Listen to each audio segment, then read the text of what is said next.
Gusto nyo i-discuss natin yung West Philippine Sea. Yes. But hindi kasi ako plastic na tao. Po, mali yung sinasabi ng lahat. Hindi lang ako nagsasalita. Ngayon lang ako nabigyan ng opportunity na magsalita. Hindi po tama na ikumpara yung term ni Vice President Leni Robredo at yung term ko in terms of security. What? O kanang pagsalig nimo sa imuhang kinabuhi, ihatag na nimo sa ilaha. It was a targeted list. It was a political move. It was political harassment. Ngayon, nag-iwan sila ng 38. 38 na hindi namin kilala. 38 na sila ang nagsabi kung sino ang maiwan. Vice President, may I ask just one question? Actually, two eh. One, nag-lunch na po ba kayo? And, Yes, Senator Cayetano, nag-lunch na po ako. And I'm very cordial Yes, when it ma'am. comes to international diplomatic relations. Gusto nyo i-discuss natin yung West Philippine Sea. Yes. But hindi kasi ako plastic na tao. No, I agree with you, ma'am. That's why nga sinasabi ko po na hindi lang to legislative, political din. That's why you should be given the latitude to answer in the way that you feel it could be properly answered, di ba? So kaya ko lang tinanong kung nag-lunch kayo kasi in the first 2 years, I know that you got a very warm welcome sa Senate. So I'm hoping sa budget hearing it doesn't change, no? I remember ang daming pumunta sa lunch na. So my question lang, ma'am, is what can we do for the Office of the Vice President? Meron bang ni-request sa DBM na wala sa budget niya so that we can consider it at the proper time? No, we are already okay with the approved budget from the Department of Budget. The approved proposed budget in the NEP from the Department of Budget and Management. And we leave it up to members of Congress to decide on the budget. Thank you. Thank you, Madam Chair. Of course, the security of every government official is very important. And recently, it was discussed that a number of security personnel was taken out from the Office of the Vice President.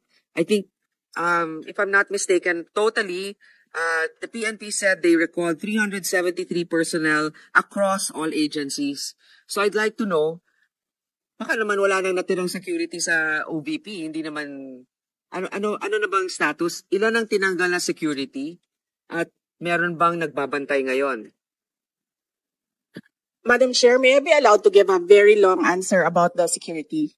Sure, as long as it answers the question. Sige, ma'am. Opo. Noong kasi ako ay nahalal bilang pangalawang Pangulo, nakita ko kasi na pati ang security ng Vice President ay napupolitika. Hindi lang yan sa akin, kundi sa mga previous na Vice Presidents. Kaya nung tapos na ang eleksyon pero hindi pa ako naupo, sumulat ako kay former Secretary Delphine Lorenzana. Sinabi ko sa kanya, Sir, ang security ng Vice President should only be up to the level of the Vice President. Hindi po pwede na umakyat ang information at ang security ng Vice President sa iba pang opisyal. And at the time, the Chief of Staff of the Armed Forces of the Philippines and the Secretary of the Department of National Defense agreed. That's why on June 2022, ito yung sa Armed Forces of the Philippines. On June 2022, the Secretary SND wrote to the Chief of Staff of the AFP, from Vice Presidential Security Detachment under the PSG, Secretary Lorenzana ordered the Vice President Security and Protection Group, which is a separate entity from the PSG. So ito yung June 22, 2022.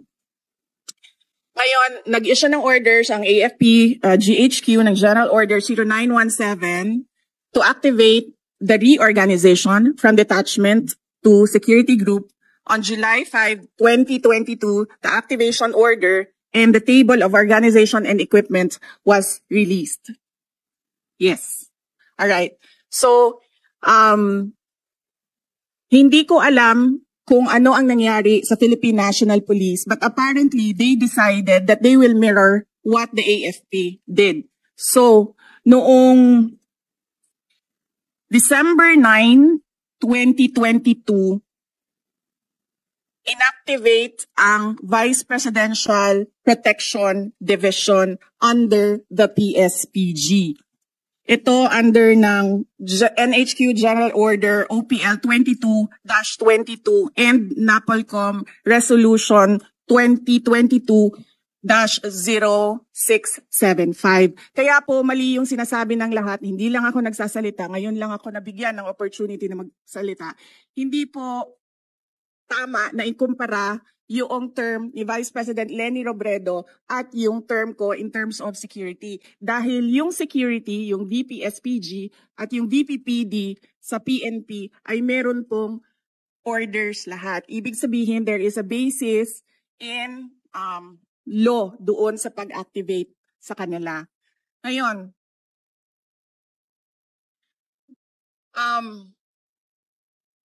yung sa Philippine National Police, kinuha nila ang 75 na personnel. Sila ang pumili kung sino yung kukunin nila. Makikita nyo, as I said during in my statement, it was a targeted list. Madami doon sa mga security na yon. Security is a trust and confidence position. Kasi ibibigay mo sa kanila yung kanang pagsalig nimo sa imuhang kinabuhi. Ihatag na nimo sa ilaha. Ngayon, nakalagay doon sa listahan, kasama ko since 2007 when I was Vice Mayor, kasama ko since 2010 when I was Mayor, and madami doon, kasama ko from 2016 during the term for 6 years of President Rodrigo Duterte. Makikita niyo yun sa listahan kung isa-isahin natin. So it was a targeted list. It was a political move. It was political harassment. Ngayon, nag-iwan sila ng 38. 38 na hindi namin kilala. 38 na sila ang nagsabi kung sino ang maiwan. Sinalatan namin sila. Sinabi namin, hindi na namin tatanggapin yung 38 ninyo. Ibabalik na namin yan sila lahat sa inyo. So there are no more PNP personnel in the Office of the Vice President. Ang naiwan na lang ay yung mga nasa VP, SPG under the Armed Forces of the Philippines. Wala pong ginagastos ang OVP sa sweldo nito nila lahat dahil hindi po sila hinahire. Personnel na po sila ng ating AFP na dinidetail papunta sa Office of the Vice President. So, to answer your question, Madam Chair, meron pong security and all of them under AFP because we refused the personnel na sinabi, ito na naman tayo kay General Marbil, sinabi niya, ibabalik niya kapag mag-request kami. Sinulatan nila kami na mag-request kayo kasi ibabalik namin. Hindi ko gagawin yan. Thank you, Madam Vice President. So right now, your security detail is composed of AFP officers, soldiers, I suppose. Yes, Madam Chair, officers and enlisted personnel. Mga ilan kaya sila? May we request Colonel Lachica to answer? Nakakagulat din yung statement ng PNP. I guess he wants it on his record, but I find it a little also irregular na, you're right, it's a trust issue. And if you're familiar with certain individuals, they have to explain why maybe in the budget hearing of the PNP, we can ask them why they chose the individuals to remove from your detail. But I'd like to know also how many is left from the AFP. And I think the AFP is also quite capable. Ilan po, Mr. Lachica? Madam Chair, good afternoon. I think I cannot disclose the number, but I have here our activation order and our table of organization. Why can't you not disclose the number? For security reasons, ma'am. Well, okay. I will. Madam Chair, Yes. sabihin mo na, sir.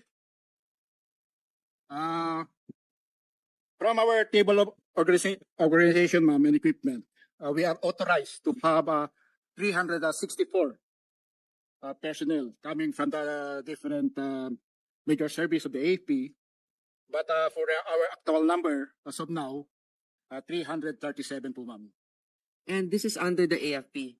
And this doesn't come from the budget of the OVP? Or? Yes, Madam Chair. Okay. Thank you very much. That's all. Any more questions? Senator Bato de la Rosa is recognized. I just would like to inform this committee that during our last hearing with my Committee on Public Order and Dangerous Drugs, that issue was raised. And I told the Chief PNP, General Marvel, na hindi na nire-request ng Office of the Vice President na ibalik yung tinanggal niya ng mga pulis. Kung pwede lang, ibalik sa kanilang pinanggalingan na unit. Hindi yung, ito, kawawa ito, mga taga-Davao ito na been serving there for how many years, tapos dinislocate nila, nilagay nila Region 4, NCRPO, malayo sa pamilya. So, ang request na lang namin, ako, bilang Davao-inyo, request ko lang sa kanya, maawa ka naman dyan sa mga pulis na yan, ibalik mo doon sa kanila pinanggalingan. Kung taga Davao City yan, taga Davao Oriental, taga Cumbal, taga Cotabato, ibalik mo na yan doon. And he promised me na ibalik daw niya. I don't know, until now, because hindi ko pa alam kung anong nangyari sa usapan namin. Yun lang, para lang mabalik yung mga pulis yan, kahit na hindi na ibalik security kay Vice President.